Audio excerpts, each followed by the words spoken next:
We begin now. So look at this topic. Basics of demand. Basic chapter for perusal from the examination point of view. What should I focus in this topic, my students? This slide is extremely important.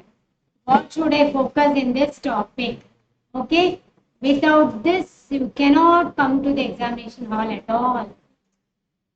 So, fundamental topic, demand and elasticity. Look at this. Now, a couple of questions. Who gave the law of demand? For everything, it's Alfred Marshall. Who gave law of demand? Alfred Marshall. Now, questions on meaning of the term demand in economics. The general parlance is different from economics usage. I've been telling you this. This holds good for demand, supply, market, cost, all. In fact, okay. So, in general parlance, what do we say? Demand is, yes, I want that commodity. No, here it is desire plus ability to purchase, willingness plus purchasing power. Don't forget that repeated question. I think I've given you one more information. Which economist said that demand comprises of two components? There's one economist. Very good. Richard G. Lipsey. You remember that? He gave that demand is the desire plus the actual quantity purchased, right? So Richard G. Lipsey is the name of an economist. You are trying to know who gave law of demand? Alfred Marshall. Okay.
Lipsey has given quantity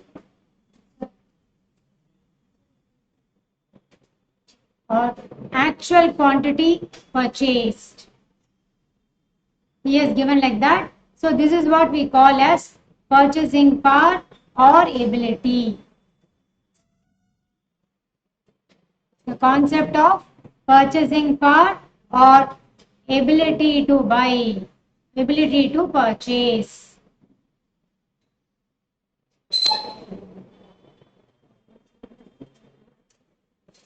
Okay, so remember, but law of demand was given by Alfred Marshall.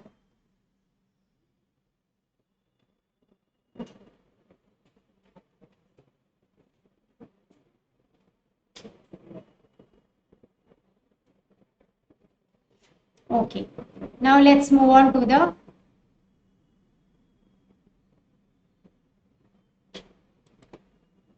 what is this?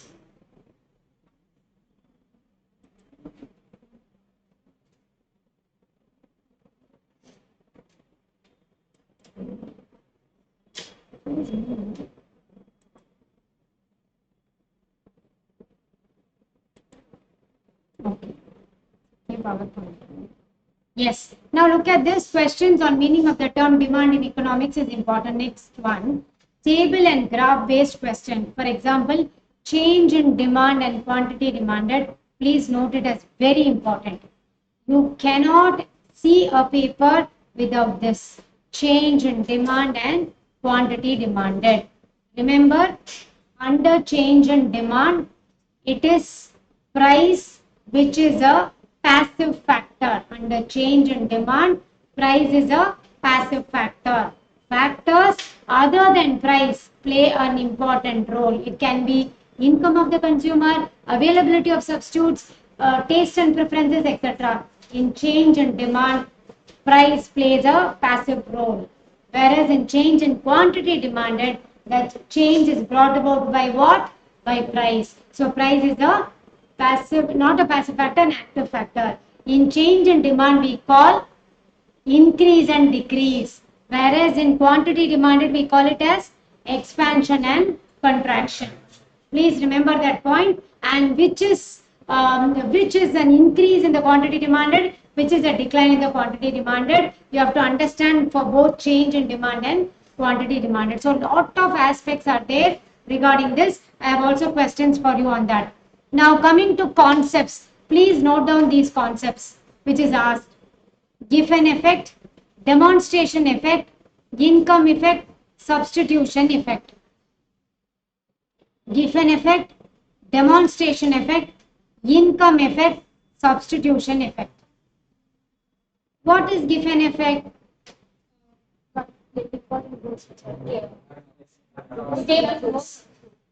Yes, commodities which have no substitutes. So whatever be the price, they will be purchased at that high price. So law of demand is violated. It comes under exceptions to the law of demand. Am I clear? So that is Giffen effect or Giffen's paradox. Veblen effect. What is Veblen effect? Yes, sir. Veblen effect. Yes, Veblen effect talks about those kinds of goods which are status symbols, which are prestige value. You remember that? So that will be purchased even if the price is high, because they are to show off that I am able to afford it. I belong to a particular income category. So it is a status symbol. It has prestige value. Remember, these goods do not have intrinsic value, but they command external appeal. So that consumption is known as, what is that? That kind of consumption is known as dash consumption. Fill up that.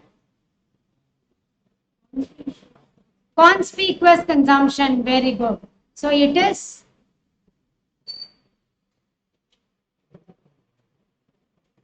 conspicuous consumption. Remember, these goods have a snob appeal. What's the meaning of snob? Show off, snobbish, I can afford. Okay, so these are goods commanding status symbol. They are status symbols, or they have prestige value. Goods having prestige value. Can you understand? And it is also known as, yes, these goods are also called as articles of ostentation. All these were done in the class, you remember? In fact, Veblen's book itself is known as, he has written a book on doctrine of conspicuous consumption, where all this is given. And one question we saw in the class, is this for all income groups or rich income groups? Very good. Because everybody will have their own status symbol, whether it is poor, middle class or rich income groups. They have their respective what? Article of ostentation. Okay. So what is an article of ostentation to me may be different from what is yours. But definitely all will have their own show off article, because these don't have any intrinsic value. You can be without them. But still, despite their high price, you are buying. And this again is an exception to the law of demand. Now, I will ask you a question here. Can you list out the fundamental exceptions to the law of demand? Fundamental exceptions to the law of demand.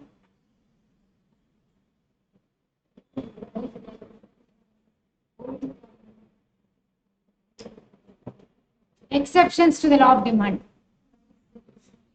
Price dilution, good. Given effect. Income effect.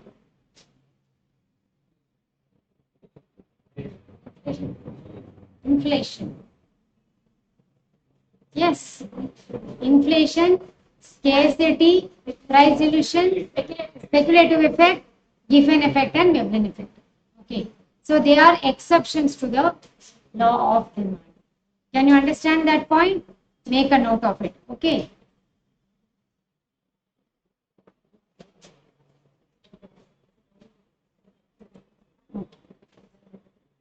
Now, ceteris paribus. Look at this concept. What is the meaning of ceteris paribus? Other things remaining constant. Is it a Latin phrase or a Greek phrase? What is the difference between real income and money income?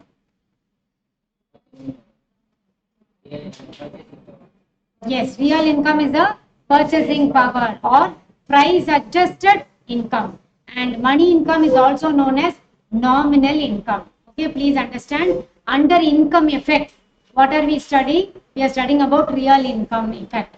When the price of a commodity goes up, income in the hands of the consumer comes down. Okay, so that is real income effect. Okay, now why does the demand curve slope downwards, or rationale or economics behind the law of demand? How do they ask this question? They will give you 4 reasons. One among them will not be a rationale for the demand sloping down. Now you tell me what are the reasons. Why does the demand curve slope downwards? Let us list out. Yes.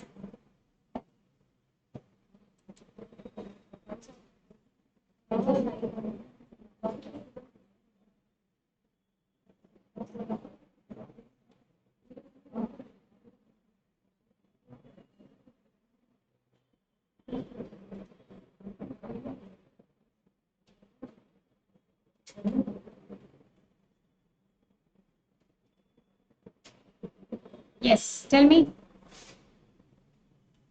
Let us list out quickly. Yes, very good. Law of DMU. Yes. Income effect. Very good. Yes, good. Very good. So income effect, substitution effect, principle of different uses. Please remember these fundamental reasons. They are called as fundamental reasons. And what are the tips you have to remember?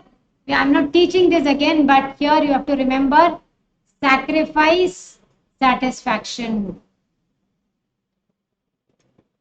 Should be greater than or equal to satisfaction. Remember this. This is the base of the argument. Income effect, real income, which is price adjusted. Price. I'm giving you the clue word. Substitutions. So, two commodity model.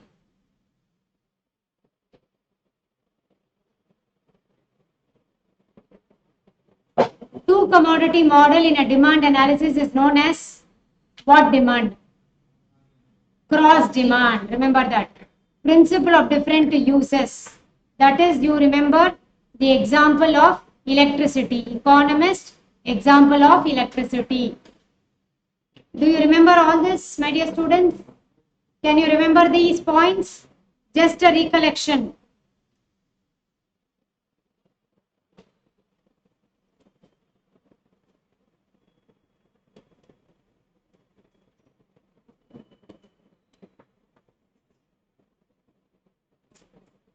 You remember all this, what we discussed in the class, in your material? Okay. Now, coming to theory of demand and elasticity of demand, what type of questions are asked?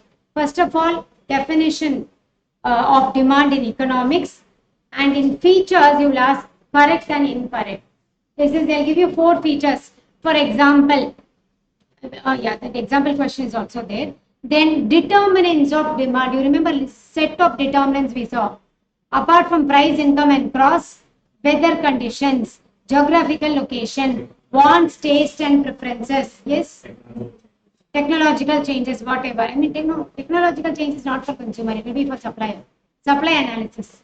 In demand analysis, price, income, availability of substitutes, changes in taste preferences, wealth of the consumer, geographical location, weather conditions, basically. Okay. Now, change in demand and quantity demanded. Now, when it comes to elasticity, my dear students, GFC is a code word you have to know. Graph, formula, case example. That is how your preparation should be. Graph, formula, case example is they will give you a context, the name of the commodity. So GFC formula is what you're going to be, is a preparation tip for elasticity of demand. All other blah blahs, just outside that, the graph, the formula and the context, case example. I think different types of elasticity of demand with the subsegments. Then and there I used to tell you title of the graph itself, example, any core point. Like that only we discussed. You remember that? You will have a question on that. So noted graph, formula, context is very important. And then why does the demand curve slope downwards? It's a point, and some kind of effect like Giffen effect, Veblen effect are very important. And measurement, when it comes to measurement, please note these points. Arc and percentage method for sums, total expenditure method for theory, arc and percentage method for sums.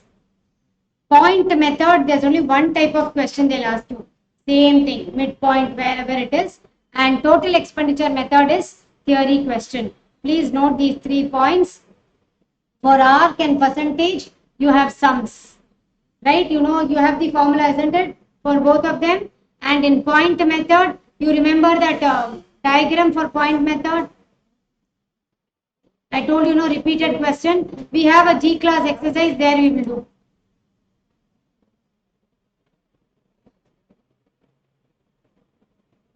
You remember this graph? For point method, you have a midpoint and we can have some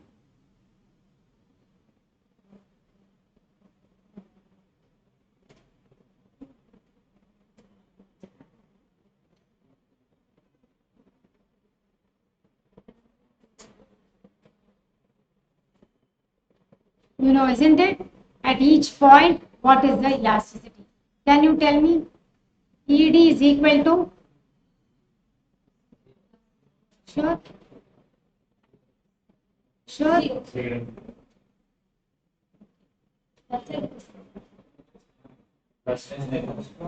What happened? Yes? Okay. Is? Okay. Greater than 1. Infinite.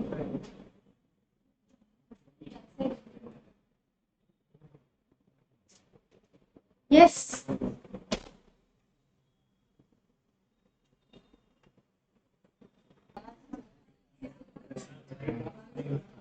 Yes. Please look at this point method. Total expenditure method theory question. Do you remember the graph of total expenditure? Do you remember the graph of total expenditure?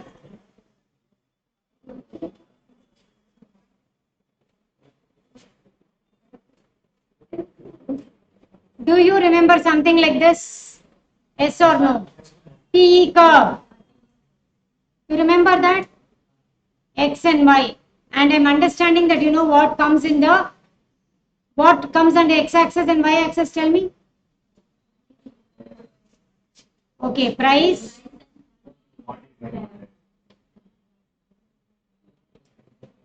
All of you tell in chorus, please, what comes in X and Y?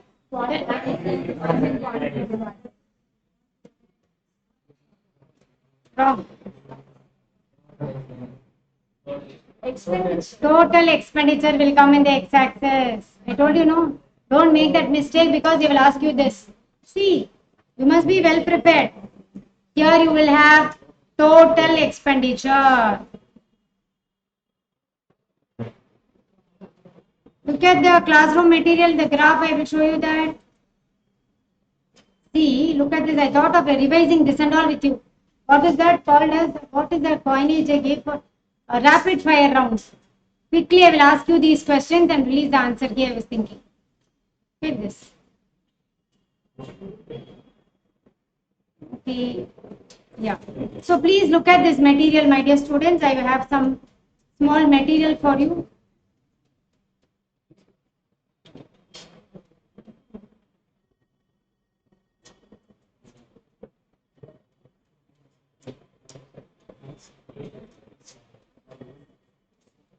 Yes, BCK, you will not attend. He wants to attend what?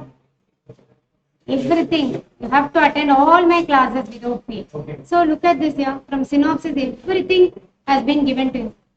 What more I do not know. Please go through this.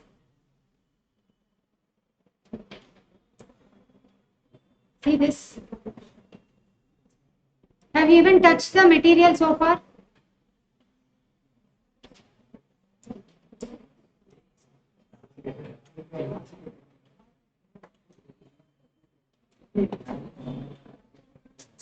I will come to one G class exercise now. Okay.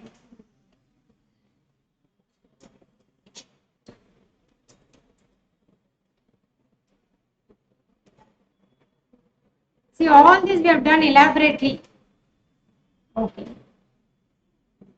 Yes. Now let's move on to G class exercise. Okay. Now look at this. Graphical illustrations, a mandatory segment. Question may be in the form of empirical case or graph itself. Look at this. Price elasticity of demand, subsegments. Change in quantity demanded, change in demand. Here we use the term shift. Here we use the term movement along the demand curve. In the first graph, price is a active factor. Here, passive factor. In the first case, you understand that we use the term extension or expansion and contraction. Here we use increase or decrease. Okay, that much you have in mind. Now let's move on to the next one. Yes, do this exercise now. Some complex questions are taken. A typical demand curve cannot be concave from below, convex from below, rising upward to right, a straight line. Please write the answers for these questions. Key will be released. Please write the answers. Even question is not even. Think of the question. Do the focus on the answer. Think of the question. Some complex sample or template questions from demand and elasticity of demand.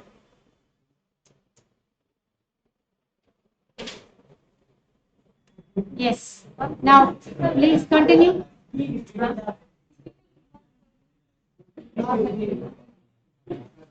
economics, usual demand.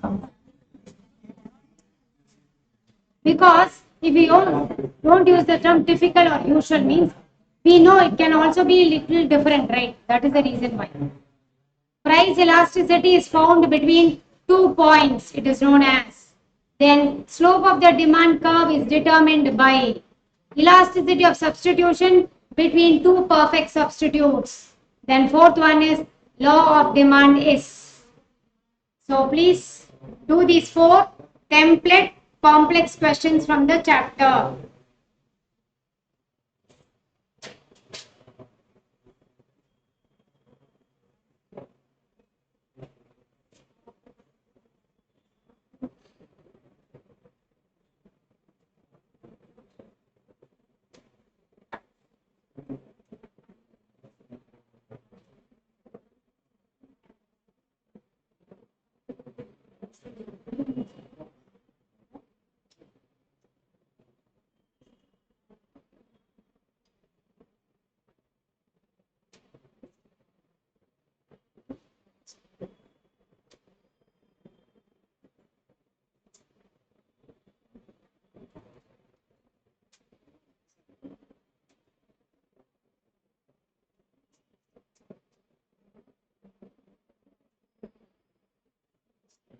Yes, finished.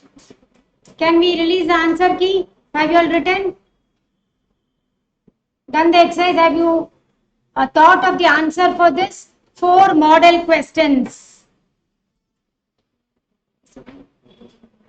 4 model questions. 5.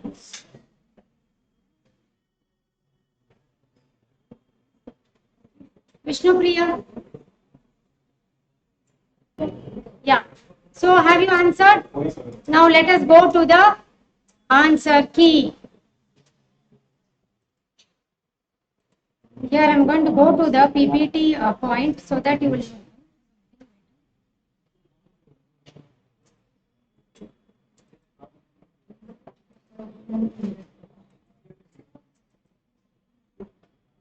So look at this key with the question and the answer. Okay, side by side is helpful to you. A typical demand curve cannot be rising upward to the right because it will become supply. Have you all got the correct answer? Yes? Okay. When price elasticity is found between 2 points, it is known as arc elasticity. Were you able to identify the answer? What is the answer you gave? Point elasticity is elasticity at a point. Look at the diagram. This is elasticity at point C, at point B, at point D. In arc method, if you draw, it will be like this.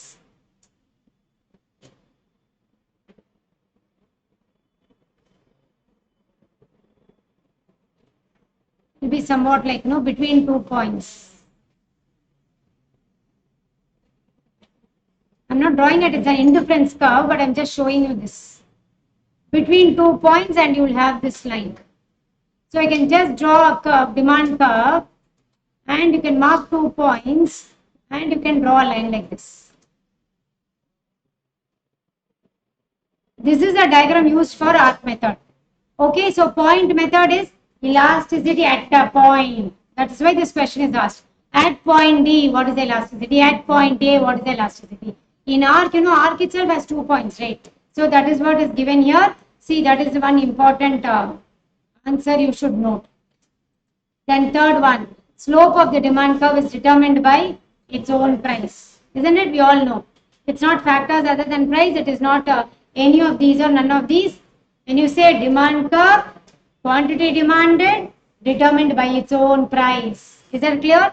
Then go to next one.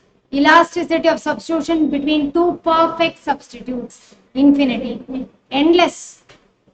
Okay. See, tea means among tea itself, it's not tea, coffee. Among tea, different varieties. Not even different flavors. A different brand or something. Among coffee, different brands. Okay. Infinity. Remember that. Okay. Once it was asked, therefore I added here. Now, law of demand. How many of you got this right?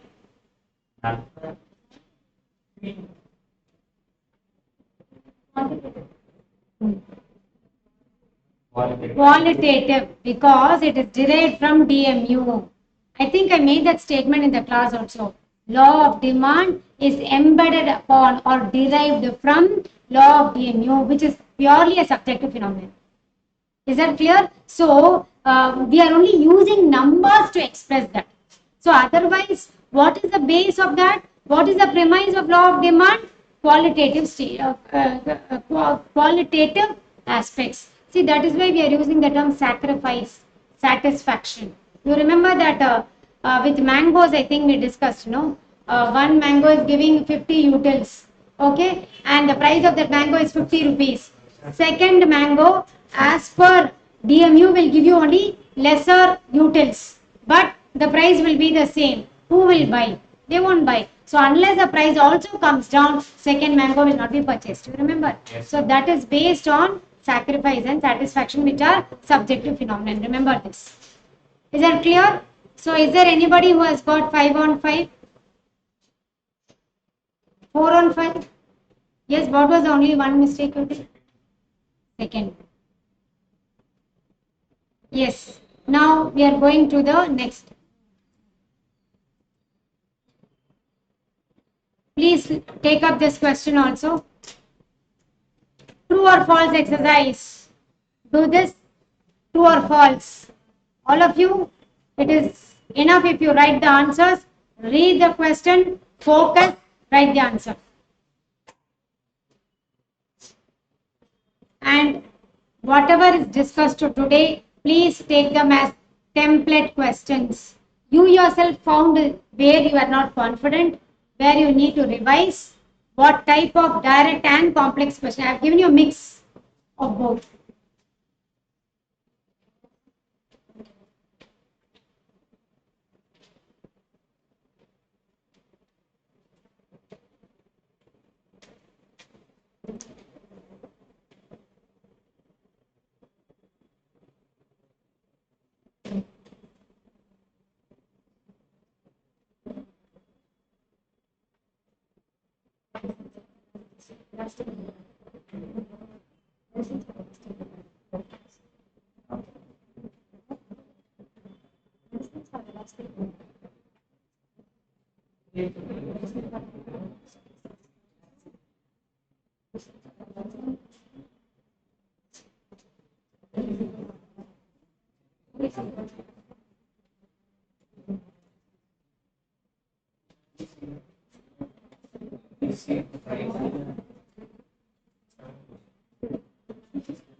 This above table, the question is,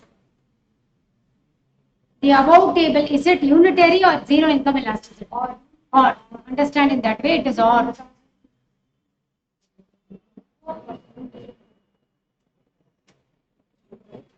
The above is unitary or zero income elasticity.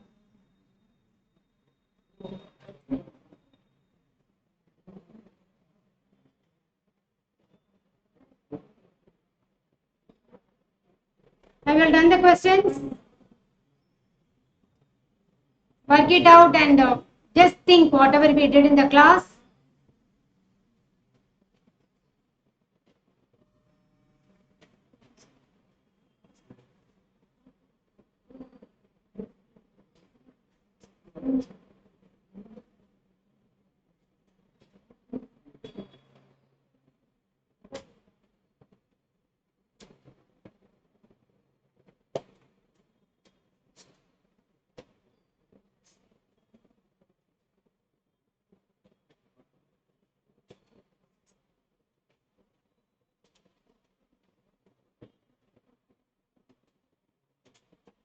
Yes? Okay. First one, Marshall gave all the three types of elasticity of demand. So why you say false? Price elasticity was given by Marshall. Other two was extended by modern economics. Very good. Medicines have elastic demand. True or false? True or false? False. Is it true? Medicines have inelastic demand. Because we discussed something under postponement of demand. It's a example coming under postponement of demand. See, this is how a case law will be, a case example will be given. It comes under postponement of demand factor. Okay.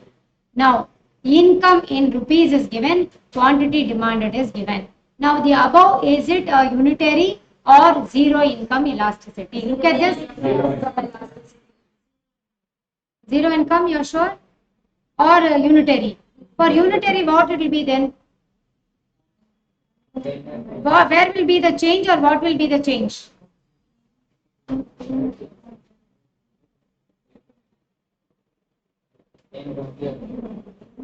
Yes, your answer is correct. Under unitary elasticity of demand, the change in the quantity demanded will be in exact proportion to change in income. So when the income doubles, quantity demanded will be doubled. So when the income increases, in our example, it is 100 to 200. What will be the quantity demanded then? From 10 to 20. So 10 to 10 is zero income elasticity of demand. This is where the students make a mistake. So that is why the options will be very tricky. Okay, remember, I think in the class with the tables only we saw this, right? Each of them with a table. Okay, arc method is known as geometric method. False. Why? Arc is a geometric term, no? True or false?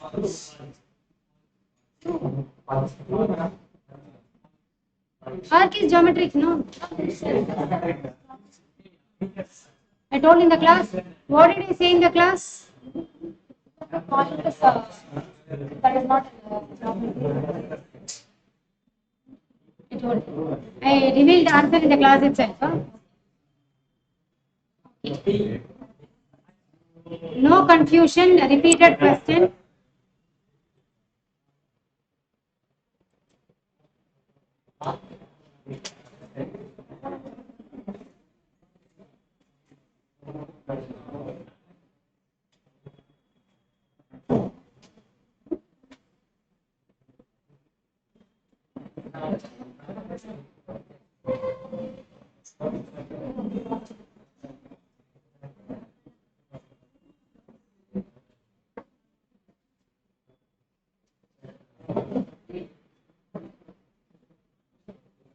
Please note this point.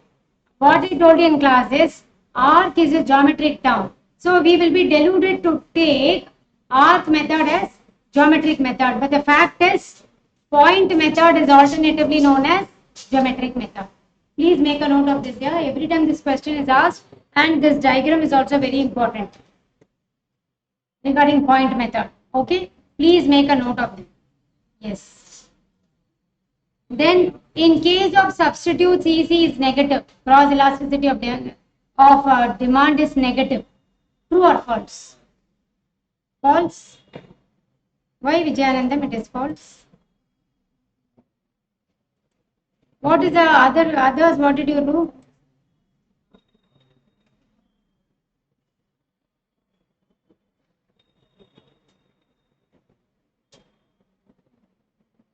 Okay, you have quantity demanded of tea. Here, price of coffee. Now, price of coffee is, let us say it is P1.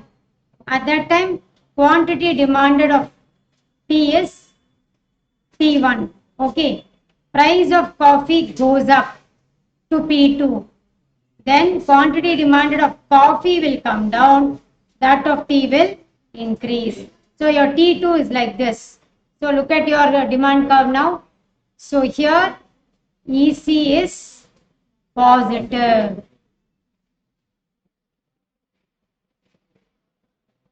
Did you get the correct answer? Yes, did you write it as correct? So what is negative then? Complements. Okay, yes. Now the negative sign in price elasticity has an economic rationale rather than mathematical significance. Isn't it? So we are not, we have to always give, because it shows inverse relationship between price and quantity demanded. Okay, so that is the important. Now, usual mistakes and complex segments in supply topic. Please make a note of the mistakes students have done so far. Okay, so look at this. Supply interpreted as quantity sold is a drastic error. How is it understood in economics? Supply is an offer for sale. It need not be sold. So this is the first thing you have to know. The very interpretation of the term supply in economics is little different from its common usage. Supply is interpreted as quantity sold in common usage, but in economics, supply is an offer for sale. Please note that point, offer for sale, very clearly. And it's a kind of repeated question, okay, in economics. So this is how you have to noted. And determinants of supply. Now, when a question on determinants of supply is given, change the perspective from what? From the consumer to the producer. Okay, that is very important. And when you're doing this revision, please note the side heading and study, because that side heading gives you an explanation for the answer which is given there. So study determinants of demand, determinants of supply, revise with the side headings, because answer is there in the side heading, explanation for that only follows, right? Yes. Now law of supply and exceptions to the law of supply. This is where correct and incorrect sentence, 4 meaning will be given. Choose a correct one for supply. Like that repeatedly they are asking. Mark this third one as a repeated question. Whether it is supply or exceptions. Do you remember in exceptions we saw closure of business? Remember all those points? And perishable goods, monopoly, backward bending labor supply. You remember? So repeatedly, yes, Shreya, can you understand backward bending labor supply? In case of supply, what we say, higher the price, higher will be the labor. Okay, higher the price, higher will be the quantity supplied. But if you offer the same thing to a laborer, I will hike the wages. Can you work more? He will do that up to a point. He will accept, but beyond that, no, because he wants leisure. Yes, can you follow that? And also you will find that he needs time. He has to spend whatever he has earned, with the family. So he says that. So there will be a backward bending to the labor supply. It will not go up. It will come back. Okay. Yes. Factors influencing supply and elasticity of supply. Be prepared for example-based question like subsidies.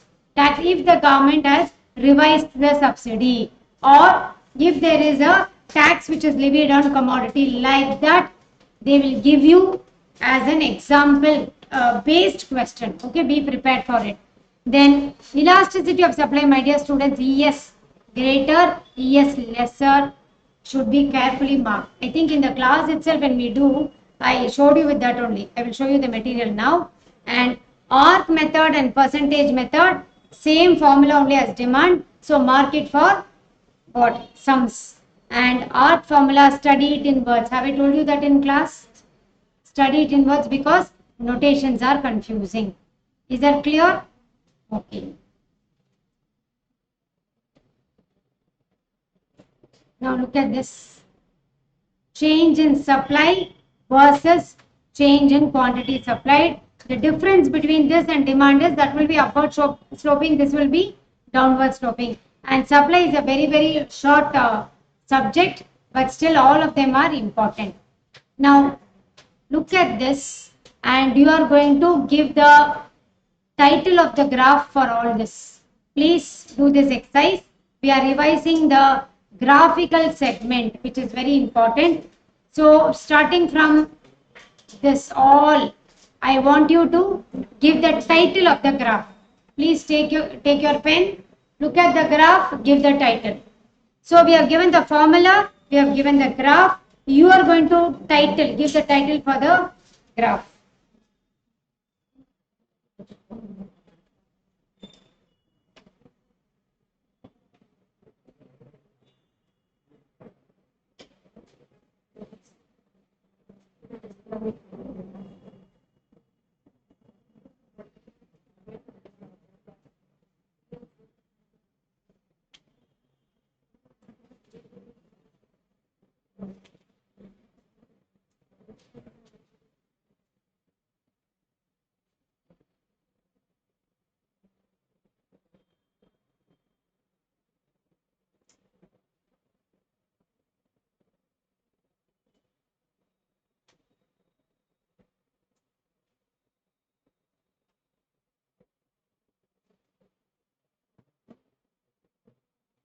Have you written?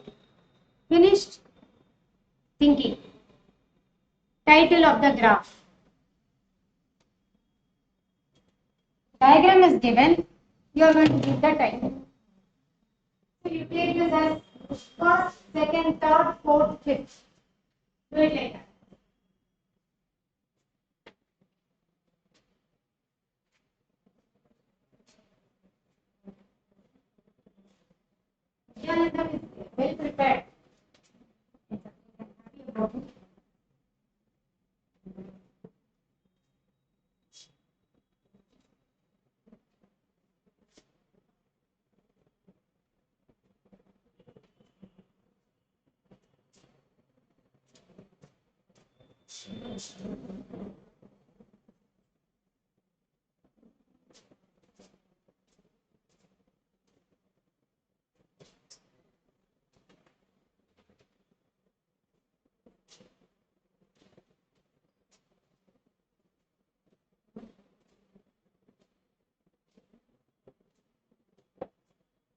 And remember this topic, this particular segment, for supply or demand, title of the graph, formula, graphical illustration, example, if any, key point. That is how we have to prepare.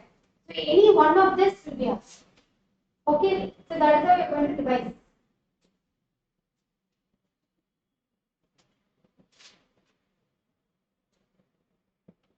Finish.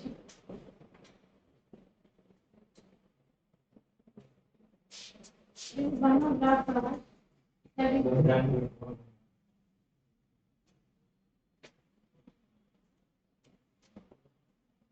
written finished?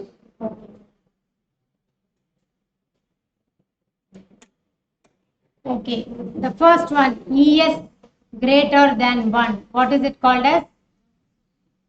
ES greater than 1. Is my cursor visible? Yes, it is called as? Yes. Relatively inelastic. Is she correct? ES greater than 1. Is she correct? So, degree of responsiveness of demand to changes in price is more than proportionate. Relatively elastic demand. First one is relatively elastic demand. Note the correct answer. You have got the correct answer, Vishnu Priya. You got it? You wrote inelastic. Okay. Relatively elastic demand. Okay. Second one is unitary elasticity of demand. Here, degree of responsiveness of demand to changes in prices in exact proportion. Please remember that. Then third one. This is relatively inelastic. That is, look at the equation here, formula here. ES is less than 1. So, elasticity of supply we are doing. That is here, degree of responsiveness of supply. No, I stand corrected. It's not demand. Degree of elasticity of supply is less than proportionate to changes in price. Okay. And for demand also, you will have the same kind of representation only. Now, ES is equal to 0. What is this? Perfectly inelastic. Perfectly inelastic. Okay, perfectly inelastic demand. Actually, what happened? No, once they gave a perfectly inelastic zero elasticity of supply, then they gave A and B and none of the above. Okay, so there is a person who chose zero elasticity, but it is actually A and B. So you should know the other name, which is Elasticity or perfectly inelastic. Very good. Likewise for this also, ES is perfectly elastic, infinitely elastic. Also that perfectly elastic, infinitely elastic supply. Perfectly elastic or infinitely elastic supply. Make a note of the alternative names. That is where. So that is why in the class I told you have to study this graphical segment, whether it is demand or supply. The preparation will be title of the graph and the formula and the key point with examples. Okay? Yes, got it?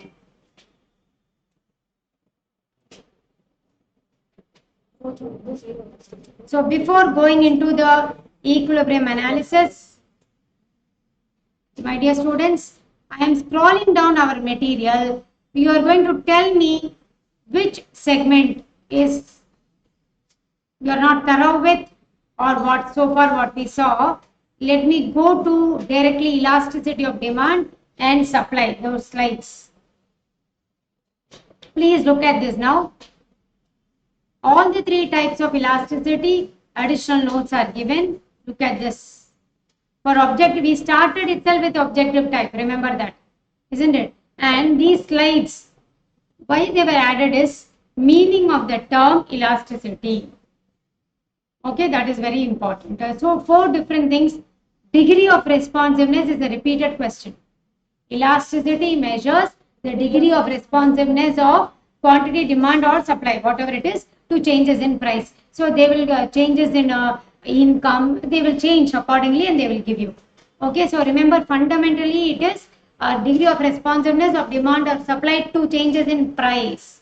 Please note that formulaic expression delta Q by Q divided by delta P by P, very important. Percentage change in quantity demanded by, proportion change in quantity demanded by proportion change in price, how it is illustrated. Change in quantity demanded by quantity demanded divided by change in price by price. Don't forget the notations. Delta Q by Q divided by delta P by P. They may alternate, they may give it differently. Please make a note for it. And look at the types we saw, no? Look at this diagram with the example is given. All the types, diagram and example. That's how it was done for you. And only in income elasticity, we also saw the table. Look at this. Again. Factors affecting price elasticity of demand. With example, please read this segment. It's an example based from here only, that medicine example I gave you. I mean, to understand one factor. Okay. That's very important. Okay.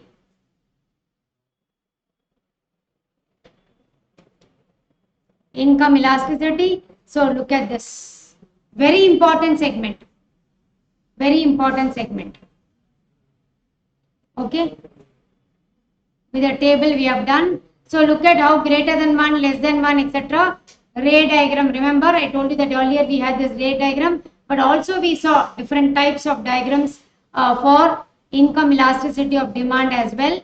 Cross elasticity, which is positive, which is negative, and we also saw something as unrelated. You remember? Yes.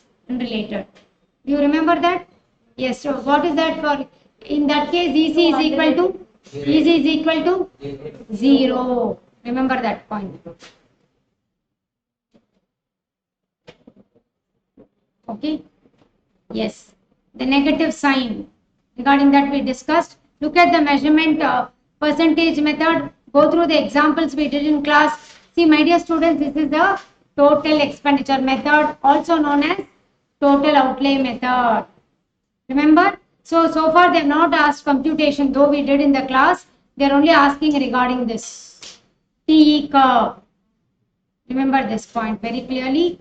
Point method is extremely important, and arc method. Look at this.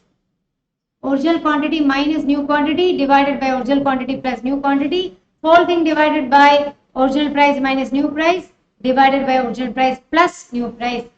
Note down, study percentage method and arc method for sums. Repeatedly I am telling you that. And I have shown arc diagram also. Look at this, between 2 points. Isn't it? It's not at a point, between 2 points. Arc method example which we saw with solution. And yes, income elasticity of demand.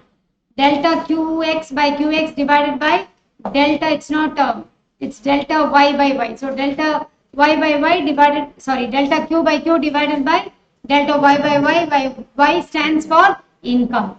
And in cross elasticity, we saw substitutes and complements. Isn't it? Tea, coffee, and I think we saw some tea and sugar or something like that. Isn't it? Okay. This is the types of demand, which you already know very well. I think so. Look at the supply lesson. We started itself with true or false. Remember that segment very clearly. And these are the determinants of supply. Side heading is very important, because that is the answer for what we are explaining below. I have been telling you this, and different ways in which the law of supply or law of demand can be asked. Determinants of the law of supply, and of course upward sloping curve and the table for it. And then yes, quantity supplied and supply as such. The difference between the two is given to you. And come to the next one, exceptions to the law of supply. See, exceptions to DMU, exceptions to law of supply, expect those questions. Okay, that's very important. And elasticity of supply is a small topic, I think, which we saw. Next, look at this.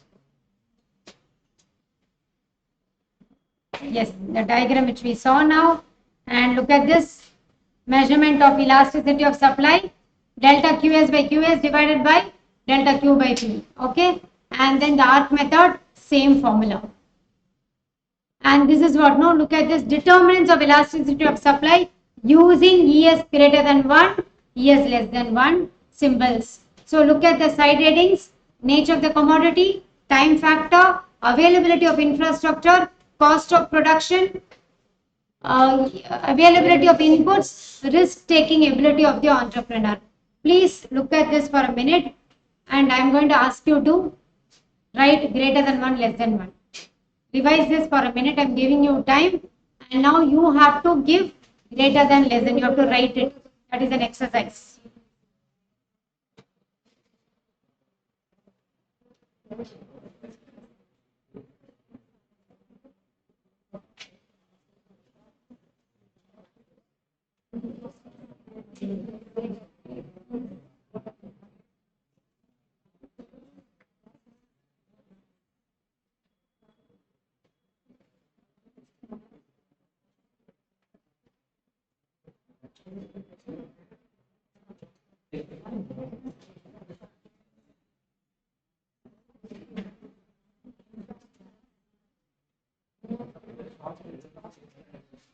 Has gone through? Yeah.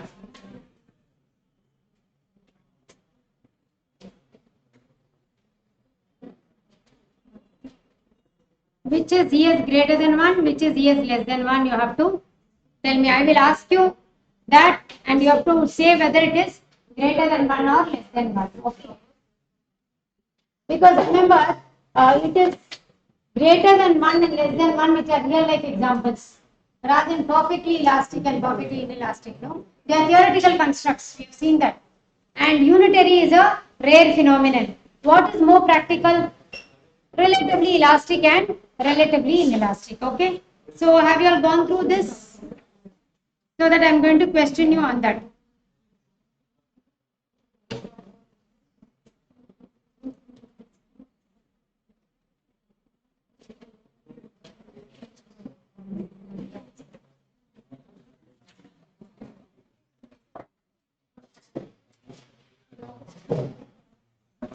Yes. Now time up. Go to the, take out your, take down the exercise charts now. All of you write. First one.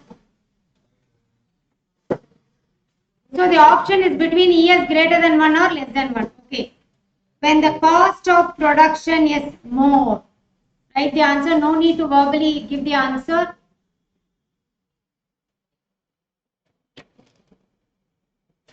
Okay. Now, yes, have you given the answer? Second one. Okay. Entrepreneur is risk averse. Entrepreneur is risk averse. Think and write. Okay. When the time period is long.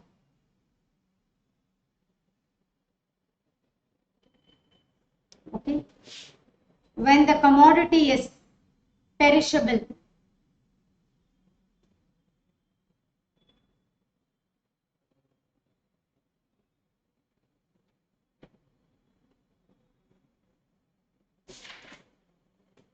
When the inputs are not available.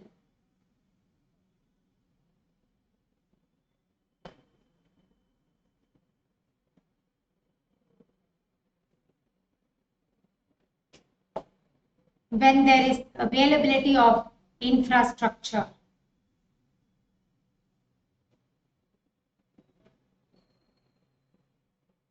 Written? Completed all? You are going to evaluate. Okay. So what was the first question asked? Cost of production is more. So in that case, ES will be, is less than 1. yes, ES less than 1. Correct, tick mark. What was the second one? Entrepreneurs risk. First, what is the answer? ES is less than 1. Less than 1. Correct. Third one? When time period is long, ES is greater than 1. ES is greater than 1. Remember that. Yes. Fourth? When commodity is perishable, ES is Perishable? less than Yes, less than 1. Okay. When inputs are not available, ES is Less than 1. When there is availability of infrastructure, ES is greater than greater. Okay. So, please know what is less than 1, greater than 1, because that is more of real life situation.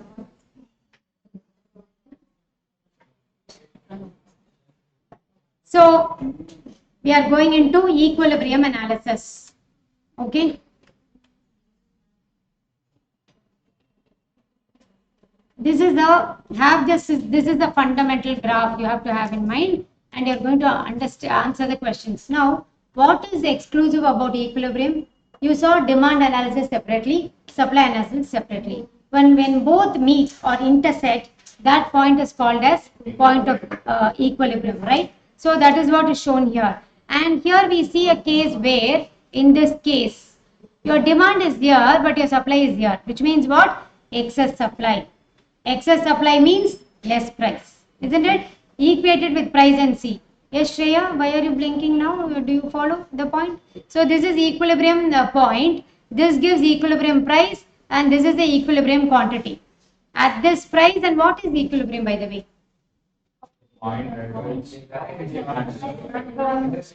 Demand and supply, technically speaking. Otherwise, as a general meaning, how would you give?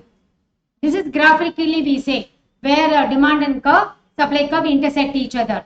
Otherwise, what is that equilibrium? Yeah, that is graphically fine. In general terms, see, point of saturation, point of equilibrium, point of inflection. I told you that you have to revise. Equilibrium? What is that? Remember, recollect.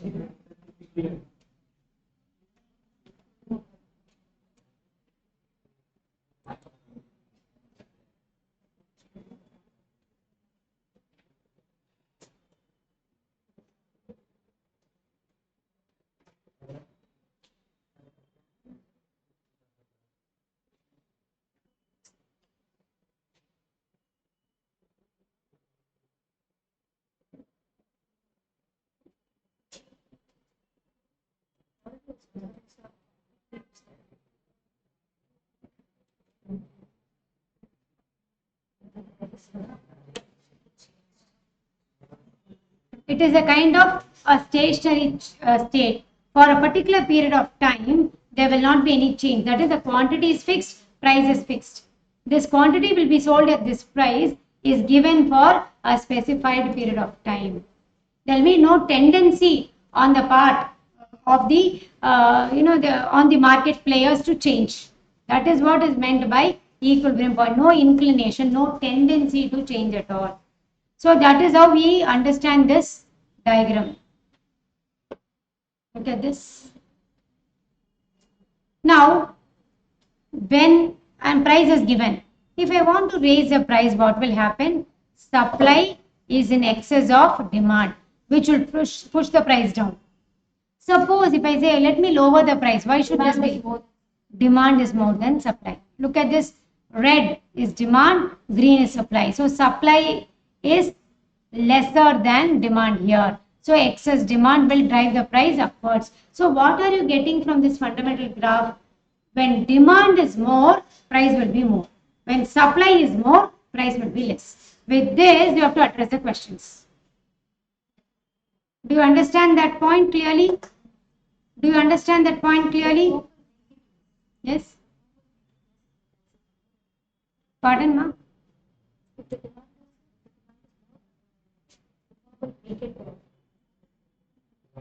I didn't understand. Can you be loud? It will be helpful for everybody. The form will make it more, you're saying. Yeah, yes. Naturally, no. When you find there is a more and more demand for it, you will want to, and here we are talking about demand greater than supply. That's what is meant by excess demand. I'm not just saying demand, no. Look at the terms. Excess demand means what? More than the supply, demand is there. So price will go up. Again, excess supply. More than, supply is more than what is demanded. Price will come down. Do you note it? So this is the core point. So now I will ask you one thing. Excess demand in economics is known as scarcity. You all know the term scarcity? Even the definition was given as scarcity. What is excess supply known as? One general question in and around. Excess demand, general question from equilibrium topic.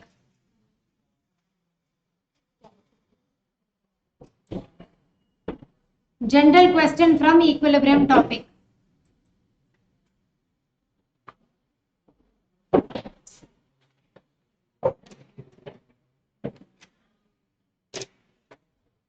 Do you know? Anybody knows? Surplus, a very good attempt. Anything else? It's a very good attempt. Yes, somebody is saying something. Yes. So I will give you the answer if you don't know.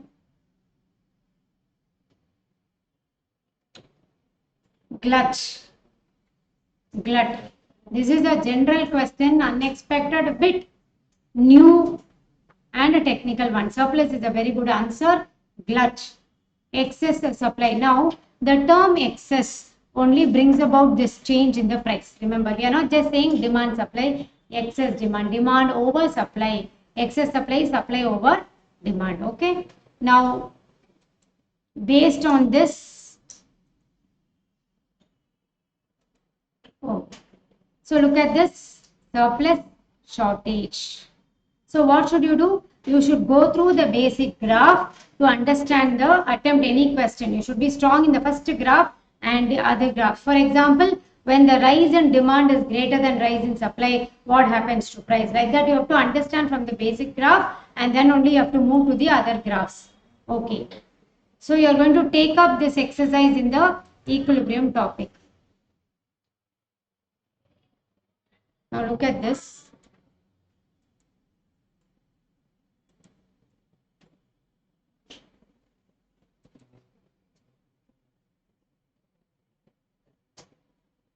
In this case, both the demand and supply change. Look at the diagram. Okay. Now what happens is, as far as equilibrium analysis is concerned, if you have to visualize the diagram, if they have given it theoretically like this. I am along with this, I am giving you increase in demand is greater than fall in supply. Look at this. Increase in demand D1, D2, D1. Fall in supply is S1. So I am giving you this graph to as a visualization to understand this. In the examination it will be given in words, but you have to know the answer. Now look at this. When the increase in demand is greater than fall in supply, what happens to the price? Look at the diagram. Increase in demand is greater than fall in supply. Is it equal to excess demand or excess supply? Excess demand. Please note it, increase in demand is there, but it is greater than fall in supply. So it is going to create a pressure on the commodity. Okay. So now look at this options. What happens?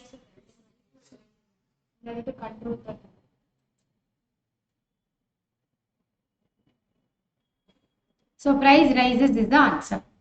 Is that clear? Look at this. Okay. Price rises. It is equal to that. Okay. PCA will not go now. Now come to these questions. Yes.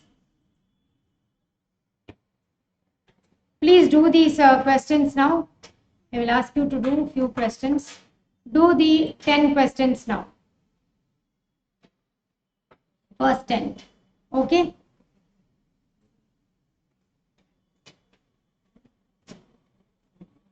We will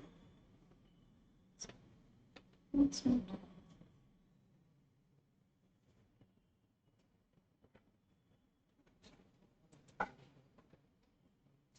A lot of disturbances. Now, yes.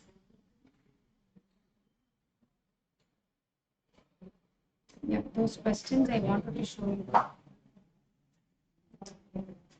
Yes.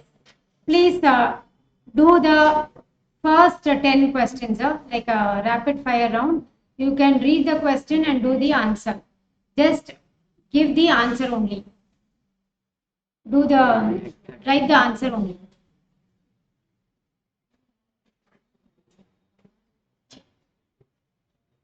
Write the answer only.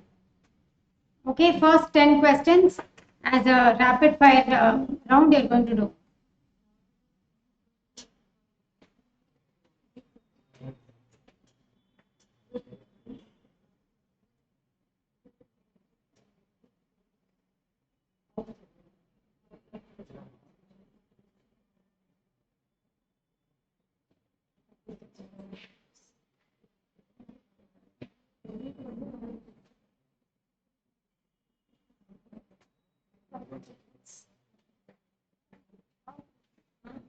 First one, all.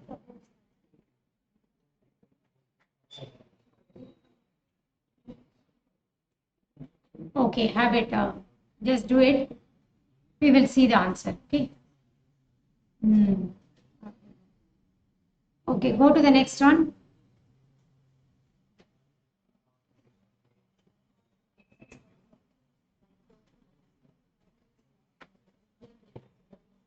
Like case example, I wanted to give.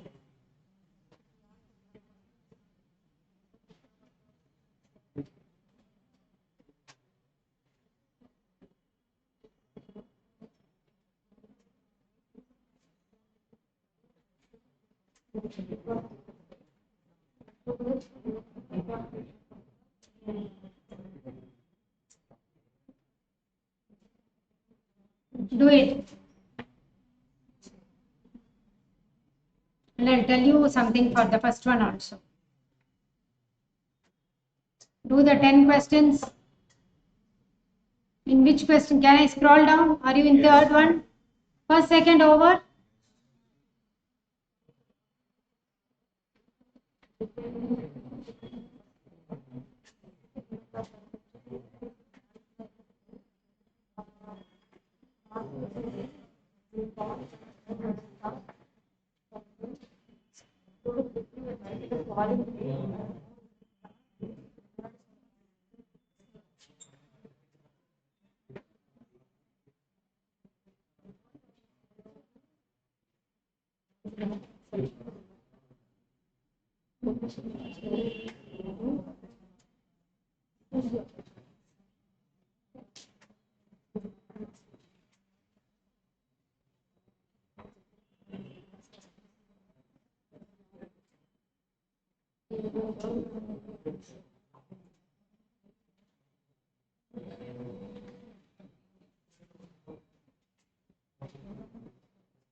Done.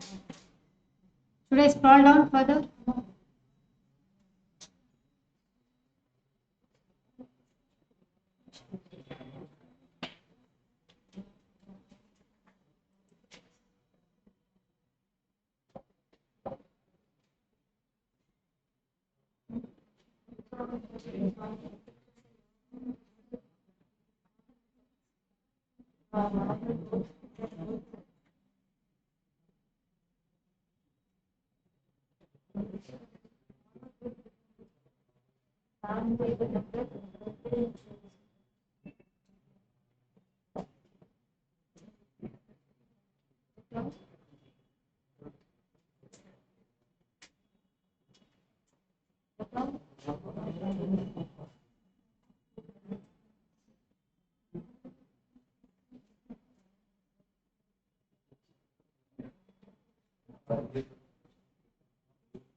Fourth one. Look at the fourth one.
Written.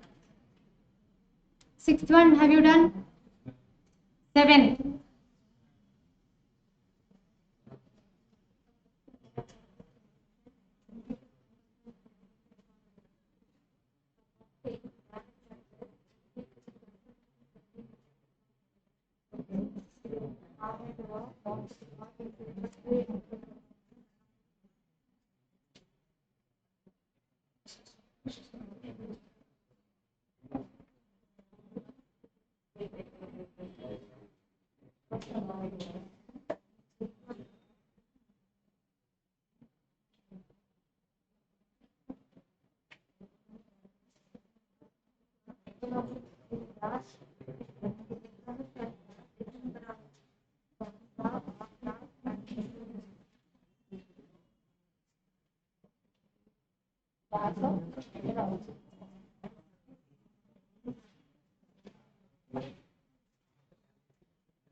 Okay. We are going to the answer page, okay? And I will discuss with you certain points.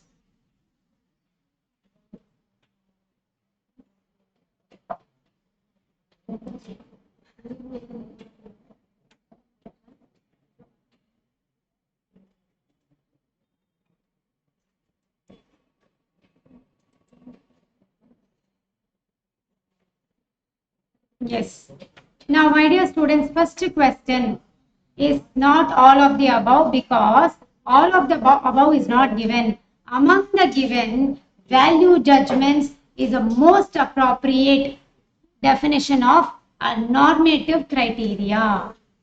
Is that clear? So when they have not given you all of the above statements, just like degree of responsiveness for elasticity, value judgment is a key word, or they are the two key words to denote normativeness of economics. Please understand that point. Value more than ethics, more than morale, more than effective relationship, more than beliefs. In case all of the above is not given, you are choosing this.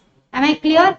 Go to the second one. Microeconomics is not. Now, one point I want to say is when the question is phrased as microeconomics is concerned, that is easy to answer than when something is not. When you are given as not, it will be very difficult. Incorrect, not will be confusing. So, such of those questions merit more attention than microeconomics is concerned.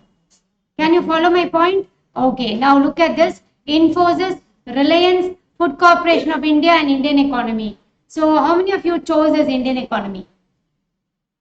Very good. Some people know a Food Corporation of India, they also consider it as India. Remember, it is one entity, a company, isn't it? It's an enterprise, FCI, Food Corporation of India. Okay, public sector giant. So understand that this is the macro variable there. According to the law of diminishing marginal utility. Okay, here the answer is total utility will rise at a falling rate as more units are consumed. Why is it considered to be more appropriate is only then you will find your mu getting 0, mu getting negative. Till the disutility it has to go. So only one thing which will take the law to that extent is D. That is the explanation given, explanatory note which I read and so also. So when you look at the other options, though they are appealing, what is that which takes the law to the core till the point I do not want anymore, where it is 0, and negative point where you say health complications, right? So to go to that point, this option D is appropriate. They are giving you like this. So when you see like that, please take a note of it. Total utility will rise at a falling rate as more units are consumed. Okay. Go to the third one. Which one of the following is not an exception of law of DMU? I think most of you would have got it right, isn't it? Because Giffen, Veblen, bandwagon is also a type of exception to the law, isn't it? So normal goods come under this. This is one repeated question. Because and one more thing is, it is not always they will ask you for exception. They will ask you for not an exception also. Please remember. And then go to the next one. Nomos implies management. Okay. Oikos is household. Nomos is management. Okay, so don't get confused on this. Now consider the following and decide which, if any, economy is without scarcity. None of the above. You were able to choose that? Yes, ma'am. Yes, option D. Yes, ma'am. All of you were clear? Yes. So why didn't you choose A, B and C? Each one of you can give the reason why you didn't choose the first one. Because when everyone were farmers, there was some scarcity. Yeah, in pre-independent we have famine. It's not just scarcity, we have had famine, no? So that is second one. A mythical economy where everyone is a billionaire. Everyone is a billionaire, then there will be some sort of quarrel to get the product. Inequalities, you mean. And first of all, they also give you it's a mythical economy, means it cannot happen also. There also you have the clue. Third one. Any economy where income is distributed equally among its people. Why you didn't choose? Even if it is distributed equally, there will be some sort of Competition for resources. Competition for resources, a very good understanding, and also that is not a stable state. Okay, it is going to happen. So the only thing is there will be scarcity even in an economy where it is equitable for varied reasons. Okay, so that is what you have to choose. And the seventh one, law of variable proportion is an example of. Did anybody choose deductive and or inductive reasoning? Okay, so that is very important. And here, please note it. The examiner, the keynote, they said for deductive and inductive, you will be given reasoning or logic. That key was in the keynote. The examiner who framed this has given that for the kind attention of the students, for deductive and inductive, don't worry, they will be giving you reasoning or logic so that you will be able to differentiate that from micro. Okay, then go to the next one. A cut in direct taxes increases consumption spending in an economy. Positive. Were you able to write that? Because it's a happening. What will happen is what is there. Okay. Economics as a science is methodology. Please note it. As an art, it is practical. Okay, as a science is method. That's where I told you in the morning, art and science quote is very important. Economics as a science is methodology. Okay. DMU is an example of, I think we did this exercise, reduction. And remember, for induction or deduction, reasoning or logic will be given. Otherwise, they will give you an option which you cannot choose at all. Here, you cannot choose macro. Isn't it? Because it is micro. There is no micro here. Okay. So, this much we have done. So, what is the mark you got out of 10? Each one of you, can you get up and tell me your score or let me know your score? 7. 9. 6.5. 7. 6. 7. 7. Yes, Sahana? 8. Both. 6. 6. 9. On the first one was included. Yeah, 10 on 10. Yes, next one. 6. You? Not bad. Okay. Okay.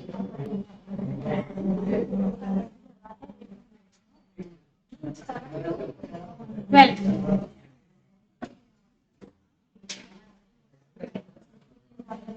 My dear students, why are you packing up? Did I say pack up? What is the important thing you didn't see? People are doing so much effort for you. People are taking this much of interest for you. And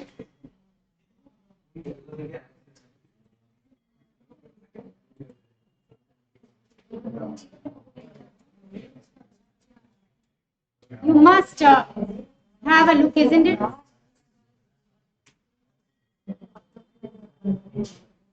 Look at the chapters we discussed today. These. From this segment, I suppose you have noted down. Okay, please note it.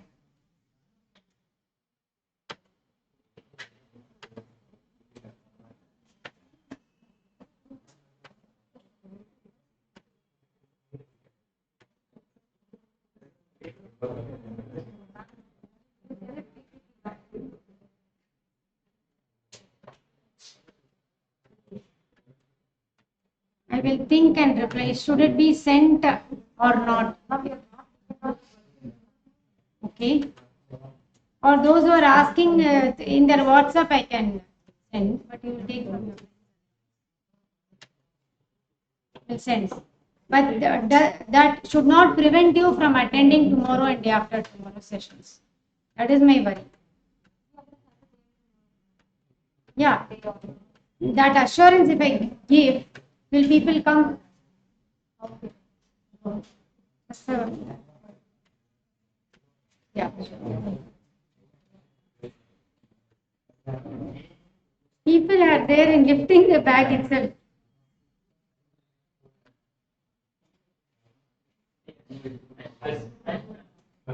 Yes, ma'am. Screen is here.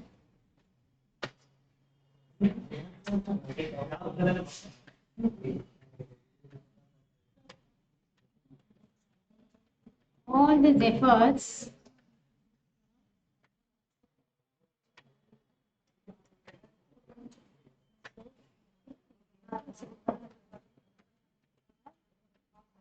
See whether you are clear with the clues given for the topic. It is.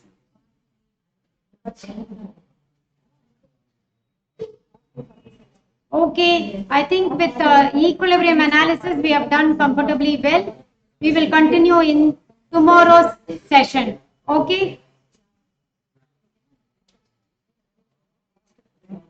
Thank you so much for your cooperation.